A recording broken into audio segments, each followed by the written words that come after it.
നെല്ലിക്കുഴിയിൽ കുടുംബശ്രീ പ്രവർത്തകർ വായനാ ദിനം ആചരിച്ചു. കുടുംബശ്രീ CDS ജെൻഡർ റിസോഴ്സ് സെന്ററിന്റെ ആഭിമുഖ്യത്തിലായിരുന്നു ദിനാചരണം. പഞ്ചായത്ത് വൈസ് പ്രസിഡന്റ് അബു കൊട്ടാരം ഉദ്ഘാടനം നിർവഹിച്ചു. നെല്ലിക്കുഴിയിൽ കുടുംബശ്രീ CDS ജെൻഡർ റിസോഴ്സ് സെന്ററിന്റെ നേതൃത്വത്തിൽ വായന ദിനാചരണം സംഘടിപ്പിച്ചു. നെല്ലിക്കുഴി പഞ്ചായത്തിന്റെ സഹകരണത്തോടെയായിരുന്നു പരിപാടികൾ. പഞ്ചായത്ത് വൈസ് പ്രസിഡന്റ് അബു കൊട്ടാരം പ്രോഗ്രാം ഉദ്ഘാടനം ചെയ്തു. ഞങ്ങളുടെ പഞ്ചായത്ത് ഭരണസമിതി ഡിജിറ്റൽ സാക്ഷരതയെ കുറിച്ച് ചിന്തിക്കേണ്ട ഒരു അവസ്ഥയിലേക്ക് എത്തിയിരിക്കുകയാണ്. കാരണം ഒരു 40-45 വയസ്സ് പ്രായമുള്ള അമ്മമാരൊക്കെ ഇതുപോലെയുള്ള സ്മാർട്ട് ഫോണുകൾ ഉപയോഗിക്കുകയും അവരുടെ ഗൂഗിൾ പേ അടങ്ങുന്ന സംവിധാനങ്ങൾ അവരുടെ പേരമക്കൾ കൈകാര്യം ചെയ്തുകൊണ്ട് പൈസകളെല്ലാം ക്രയവിക്രയങ്ങളെല്ലാം വളരെ ലാഗാക്കിക്കൊണ്ട് പോകുന്ന ഒരു യുഗത്തിലാണ് നമ്മളുള്ളത്.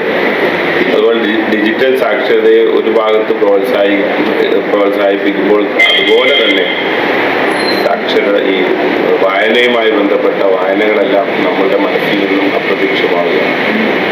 വായനയിലൂടെയാണ് നമുക്ക് അറിവുകൾ നേടാൻ സാധിക്കുന്നത്. അറിവില്ലാത്തവൻ ഒരിക്കലും അറിവുള്ളവർക്ക് ഒരിക്കലും തുല്യമാവുകയില്ല.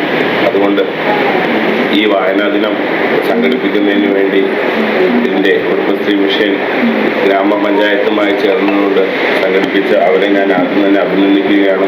പഞ്ചായത്ത് ഹാളിൽ നടന്ന പരിപാടിയിൽ ക്ഷേമകാര്യ standing committee chairman Sattar Vattakudy അധ്യക്ഷത വഹിച്ചു. പഞ്ചായത്ത് പ്രസിഡന്റ് സനീറ നസീർ മുഖ്യാതിഥിയായിരുന്നു. CDS ചെയർപേഴ്സൺ രഹന നറുദ്ദീൻ ആമുഖ പ്രഭാഷണം നടത്തി. ജനപ്രതിനിധികളായ Shaji KG, Rahul Thankappan, Shobha Radhakrishnan, Azeez Mamolam, Ajeeb Iramallur, Sajina Shamsuddeen, Ajeena Zubair, community councillor Rajitha Jayakumar, CDS vice president Shereena Sattar തുടങ്ങിയവർ സംസാരിച്ചു. PN പണിക്കരുടെ സ്മരണാർത്ഥം ആണ് നമ്മൾ വായനാ ദിനം ആഘോഷിക്കപ്പെടുന്നത്. നമ്മുടെ കുഞ്ഞുണ്ണി മാഷ് പറഞ്ഞ പോലെ വായിച്ചാലും വളരും വായിച്ചില്ലെങ്കിലും വളരും എന്ന് പറഞ്ഞ പോലെ നമ്മൾ വായിച്ചില്ലെങ്കിലും വളരും. ഇന്നത്തെ ഈ ഡിജിറ്റൽ യുഗത്തിൽ മൊബൈലും അല്ലെങ്കിൽ ഇന്റർനെറ്റ് സംവിധാനങ്ങളൊക്കെ വന്നതോടുകൂടി നമ്മുടെ വായന നമ്മുടെ കുട്ടികളിലും നമ്മുടെ പുതുതലമുറയ്ക്കും വായന ഒരു ശീലമല്ലാതെ ആയിക്കൊണ്ടിരിക്കുന്ന ഈ കാലഘട്ടത്തിൽ നമ്മളെല്ലാ വർഷവും വായനാ ദിനം ഇത്ര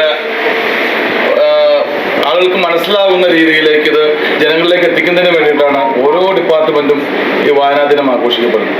പക്ഷേ പുതുതലമുറയെ സംബന്ധിച്ചിടത്തോളം മൊബൈലും അല്ലെങ്കിൽ ആ രീതിയിലുള്ളൊരു രീതിയിലേക്ക് വഴിമാറുന്ന ഒരു സാഹചര്യമാണുള്ളത്. ഇന്ന് പല വീടുകളിൽ നിന്നും ദിനേന രാവിലെ ലഭിക്കുന്ന പത്രം പോലും ഇടാത്ത ഒരു അവസ്ഥയിലേക്കാണ് നമ്മുടെ നാട് പോയിക്കൊണ്ടിരിക്കുന്നത്. കുടുംബശ്രീ എറണാകുളം ജെൻഡർ വികസന വിഭാഗം ജില്ലാ അടിസ്ഥാനത്തിൽ പ്രസിദ്ധീകരിച്ച അയൽക്കൂട്ട അംഗങ്ങളുടെ കവിതാ സമാഹാരം സമവായ പുസ്തകം ward member Rahul Thankappan CDS chairperson Rahana നൂറുദ്ദീന് കൈമാറി. വായനാ ദിന ക്വിസ് മത്സരവും പുസ്തക വായനാ മത്സരവും നടത്തി വിജയികളെ പ്രഖ്യാപിച്ചു. CDS ADS അയൽക്കൂട്ട അംഗങ്ങളും സജീവമായി പങ്കെടുത്തു. Media 16 news Kothamangalam.